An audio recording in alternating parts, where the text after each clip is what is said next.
Hello. അപ്പോ 6 മാസത്തെ ഇടവേളകൾക്ക് ശേഷം അടുത്ത ആഴ്ച ഞാൻ ഓഫീസിൽ പോവാണ്. ഞാൻ ഇപ്പൊ ഒരു തള്ള വൈബ് ആവണ്ടോ എന്ന് എനിക്കൊരു സംശയമുണ്ട്. അപ്പൊ ഞാൻ വിചാരിച്ചു ഇന്നൊരു സെൽഫ് ലവ് ഡേ ആക്കാം. ആക്ച്വലി ഞാൻ ഈ പ്രഗ്നൻസി ഡെലിവറിക്കൊക്കെ മുന്നേ കറക്റ്റ് ആയിട്ട് ബോട്ടോക്സ് ട്രീറ്റ്മെന്റ് എടുത്തോണ്ടിരുന്ന ആളാണ്. പിന്നെ അതേപോലെ എല്ലാ മാസവും എനിക്ക് വേണ്ടിയിട്ട് എന്തെങ്കിലും ഞാൻ വാങ്ങാറുണ്ടായിരുന്നു, മേക്കപ്പ് പ്രൊഡക്ട്സോ സ്കിൻ കെയറോ അങ്ങനെ എന്തെങ്കിലും. ഇപ്പൊ ഞാൻ അങ്ങനെ ഒന്നും ചെയ്യാറില്ല. അതിന്റെ നല്ല കുറ്റബോധം ഉണ്ട് എനിക്ക്. സോ ഇതിന്റെ ഒരു ന്യൂ ബിഗിനിങ് ആണ്. ആൻഡ് ഇന്ന് ഞാൻ ഒറ്റയ്ക്കല്ല കേട്ടോ, എൻ്റെ കൂടെ ഉമ്മയും ജന്നയും ഉണ്ട്. ആലുവ ട്രൈബ് സലൂണിലാണ് നമ്മൾ വന്നിരിക്കുന്നത്. ഒരു ബോട്ടോക്സ്, ഫേഷ്യൽ, പെഡിക്യൂർ, മാനിക്യൂർ ആയിരുന്നു എന്റെ ലിസ്റ്റിൽ ഉണ്ടായിരുന്നത്. ജന്നേനെ നമ്മൾ ഫുള്ള് ഫീഡ് ചെയ്ത് വയറ് നിറച്ച് വെച്ചിട്ടുണ്ട്. ഇനി ജന്നാപ്പി കുറച്ചേരം കിടന്ന് ഉറങ്ങും. അപ്പോഴത്തേക്കും മമ്മി ശുദ്ധിയായിട്ട് വരും. ഇനി ജന്ന കുറച്ചുകൂടി വലുതായിട്ട് വേണം ഞങ്ങൾക്ക് രണ്ടുപേർക്ക് ഒറ്റയ്ക്ക് വരാൻ, അല്ലെ? പിന്നെ വർക്കിംഗ് ഡേ ആയതുകൊണ്ട് ഇന്നും വലിയ തിരക്കൊന്നും ഉണ്ടായിരുന്നില്ല. പെട്ടെന്ന് തന്നെ അവരുടെ സ്റ്റാഫ് വന്നിട്ട് എന്റെ ഫേസ് ഒക്കെ നോക്കിയിട്ട് എനിക്ക് എന്തൊക്കെ വേണമെന്ന് സജസ്റ്റ് ചെയ്തു. സോ നമ്മൾ കൺസൾട്ട് ചെയ്തു. പെഡിക്യൂർ മാനിക്യൂർ സ്റ്റാർട്ട് ചെയ്യാണ്. അത് കഴിഞ്ഞിട്ട് ഫേഷ്യൽ ചെയ്യും. ഇതിലെന്തെങ്കിലുമൊക്കെ പാരലായിട്ട് ചെയ്യാൻ പറ്റുമെന്നാണ് ഞാൻ വിചാരിച്ചത്. പക്ഷെ ഇല്ല, എല്ലാം 1 by 1 ചെയ്യാന്നാണ് ഇവര് പറയുന്നത്. ഒരുപാട് സമയമാവുന്ന് തോന്നുന്നുണ്ട്. 3:30 മുന്നേ നമുക്ക് വീട്ടിലെത്തണം, സായിനെ വിളിക്കാൻ പോണല്ലോ. പിന്നെ ജന്നേനെ ഓർക്കാൻ വേണ്ടിയിട്ടുള്ള കഷ്ടപ്പാടായിരുന്നു. ഞാൻ പറഞ്ഞിട്ടില്ലേ, ഇതാണ് അവളുടെ സ്ലീപ്പിംഗ് പൊസിഷൻ. പിന്നെ ഇതാ ജന്നേനെ ഓർക്കാനായിട്ട് ഉമ്മി ഏറ്റെടുത്തിട്ടുണ്ട്. എന്റെ പരിപാടികളൊക്കെ തുടങ്ങിയപ്പോഴേക്കും ഇവള് ഉറങ്ങിയിട്ടുണ്ടായിരുന്നു കേട്ടോ.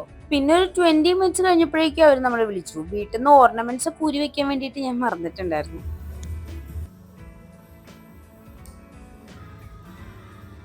പിന്നെ നമ്മുടെ പ്രൊസീജിയേഴ്സ് സ്റ്റാർട്ട് ചെയ്തു. ഞാൻ എപ്പോഴും ലെഫ്റ്റ് ഹാൻഡിൽ നഖം വളർത്താറുണ്ട് കേട്ടോ. ജന്ന ന്യൂ ബോൺ ആയിട്ട് കൂടി എനിക്കത് വെട്ടാൻ തോന്നിയിട്ടില്ല. എനിക്ക് ആക്ച്വലി കുന്ത്രാമണ്ടി പണികൾ കാണാൻ ഭയങ്കര ഇഷ്ടം കേട്ടോ. അപ്പൊ ഞാൻ വിചാരിച്ചു നിങ്ങളെ കൂടി കാണിക്കാന്ന്. നിങ്ങൾക്ക് ഇത് ഇഷ്ടമില്ലെങ്കിൽ ഇത് ഇവിടെ വെച്ച് സ്കിപ്പ് ചെയ്ത് പോവല്ലേ, അവസാനം വേറെ പരിപാടികളുണ്ടെന്നേ. പറയ്, എന്റെ നെയിൽസ് നല്ല ഭംഗിയായിട്ടില്ലേ? പിന്നെ ഈ മസാജ് എന്റെ അമ്മയെ പറയാതിരിക്കാൻ വയ്യ, നല്ല റിലാക്സിങ് ആയിരുന്നു കേട്ടോ. ഞാൻ ആക്ച്വലി ബഡ്ജറ്റ് ഫ്രണ്ട്ലി ആയിട്ട് നോർമൽ പെഡിക്യൂർ ആണ് ചെയ്തെങ്കിലും എന്റെ കൈയുടെ ടാൻ നന്നായിട്ട് മാറിയിട്ടുണ്ടായിരുന്നു കേട്ടോ.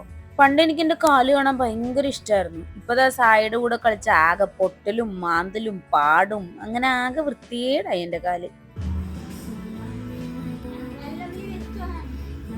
പിന്നെ ലാസ്റ്റ് സ്റ്റെപ്പ്, എന്റെ കയ്യിലും കാലിലും ഒക്കെ ഇവരൊരു മാസ്ക് അപ്ലൈ ചെയ്യുന്നുണ്ട് കേട്ടോ. ഇവിടെ ഓരോ ട്രീറ്റ്മെന്റിന് ഓരോ സാധനങ്ങൾ കഴിക്കാൻ തരാറുണ്ട്. പെഡിക്യൂർ മാനിക്യൂറിന് ഒരു ജ്യൂസ് മാത്രമേ ഉണ്ടായിരുന്നുള്ളൂ. പക്ഷെ ഞാൻ ബോട്ടോക്സ് ചെയ്യാൻ വന്നിരുന്ന സമയത്ത് ഒരു ബോക്സ് തന്നെ തരുമായിരുന്നു, കേക്കും ബിസ്ക്കറ്റും ജ്യൂസും. അത് നല്ല ടേസ്റ്റ് ഉണ്ടായിരുന്നു. നിയർലി ഒരു 30 മിനിറ്റ്സ് കഴിഞ്ഞപ്പോഴാണ് ആ മാസ്ക് ഒന്ന് കഴുകിക്കളഞ്ഞ്. സംഭവം കഴിഞ്ഞല്ലോ എന്ന് വിചാരിച്ചിരുന്നപ്പോഴേക്കും അടുത്ത മാസ്ക് തട്ടി. അപ്പോഴേക്കും ജന്ന എണീറ്റ് വന്നിട്ടുണ്ട്. വലിയ അലമ്പൊന്നും ഉണ്ടായിരുന്നില്ല. എന്റെ കാല് മസാജ് ചെയ്ത് കണ്ടുകൊണ്ടിരിക്കാൻ അവൾക്ക് നല്ല ഇഷ്ടപ്പെട്ടു. കണ്ണിമ വെട്ടാതെ അതന്നെ നോക്കിക്കൊണ്ടിരിക്കണ്ടായിരുന്നു. എന്റെ കൈയും കാലൊക്കെ നമ്മൾ വൃത്തിയാക്കിയിട്ടുണ്ട്. കൈയുടെ ടാനൊക്കെ നന്നായിട്ട് പോയിട്ടുണ്ട് കേട്ടോ.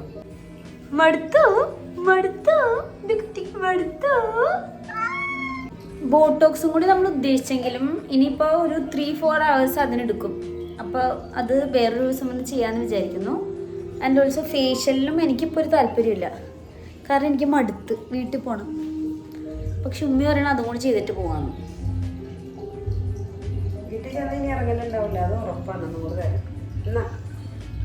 ജന്നക്ക് ഫീഡ് ചെയ്തിട്ട് എന്തായാലും തീരുമാനിക്കാം. പിന്നെ ജന്നയ്ക്ക് നന്നായിട്ട് മടുത്തിട്ടുണ്ടായിരുന്നു പാവം. എനിക്കും ആ മൂഡ് അങ്ങോട്ട് പോയി. അതുകൊണ്ട് നമ്മൾ വേറൊന്നും ചെയ്തില്ല. അവിടുന്ന് നേരെ താഴെ മാക്സി പോയിട്ട് ഓഫീസിലേക്ക് ഇടാൻ കുറച്ച് ഡ്രസ്സ് നോക്കി. ഈ ഉമ്മി എപ്പോഴും എന്നെ അനാവശ്യമായിട്ട് പ്രോത്സാഹിപ്പിക്കും. ഞാൻ എന്ത് ഡ്രസ്സ് ഇട്ടിട്ട് വന്നാലും നല്ല ഭംഗിയുണ്ട്, ഇതെടുത്തോ എന്ന് മാത്രമേ ഉമ്മി പറയുള്ളൂ. അതുകൊണ്ട് നിങ്ങൾ പറ, ഇതൊക്കെ ശരിക്കും നല്ല രസമുണ്ടോ? ഈ ടോപ്പ് എനിക്ക് ഭയങ്കര ഇഷ്ടപ്പെട്ടിട്ടുണ്ടായിരുന്നു കേട്ടോ. പക്ഷെ ഇത് XL സൈസ് ആണ്. സംഭവം ഓവർ സൈസ് ആയിട്ട് ഇടുന്നതാണ്, പക്ഷെ ഇത് കുറച്ച് ഓവറായി പോയി. ഈ ടോപ്പ് എനിക്ക് ഭയങ്കര ഇഷ്ടപ്പെട്ടിട്ടുണ്ടായിരുന്നു. ഈ പാന്റ് ഞാൻ എടുത്തിട്ടുണ്ടായിരുന്നു കേട്ടോ. ഇതാവുമ്പോ എല്ലാത്തിന്റെയും കൂടെ പെയർ ചെയ്യാം. ഈ ടോപ്പ് എനിക്ക് കണ്ടപ്പോ ഇഷ്ടപ്പെട്ടെങ്കിൽ ഇട്ട് കഴിഞ്ഞപ്പോ എനിക്ക് എന്നെ തന്നെ ഒരു പൂക്കളമായിട്ട് തോന്നുന്നുണ്ടായിരുന്നു. നിങ്ങൾക്ക് ഇതിൽ ഏത് ടോപ്പ് ഏറ്റവും കൂടുതൽ ഇഷ്ടപ്പെട്ടെന്ന് കമന്റ് ചെയ്യണേ. അപ്പൊ പിന്നെ ആ പാന്റും കുറച്ച് ടോപ്പും എടുത്തിട്ട് നമ്മൾ മാക്സിൽ നിന്ന് ഇറങ്ങാണ്. പാവം ഇവർ രണ്ടുപേരും എന്റെ കൂടെ വന്നിട്ട് ആകെ പെട്ട അവസ്ഥയായി പോയി. നോമ്പല്ലായിരുന്നെങ്കിൽ ഒരു സന്തോഷത്തിന് പുറത്തുനിന്ന് ഭക്ഷണമെങ്കിലും കഴിക്കായിരുന്നു. ഇതാകെ ടയേർഡായി. അപ്പോൾ ഗൈസ്, നമ്മുടെ ഇന്നത്തെ പ്രയാണങ്ങളൊക്കെ കഴിഞ്ഞു. ഞാൻ പെഡിക്യൂർ മാനിക്യൂർ ചെയ്തു.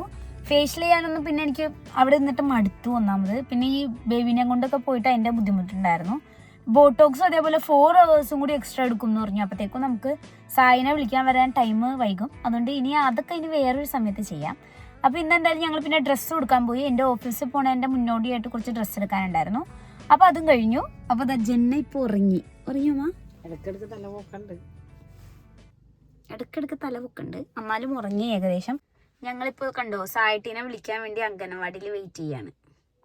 അപ്പോൾ നിങ്ങൾക്ക് ഇന്ന് എൻ്റെ സെൽഫ് ലവ് ഡേ ഇഷ്ടപ്പെട്ടെങ്കിൽ please do like, share, comment. By.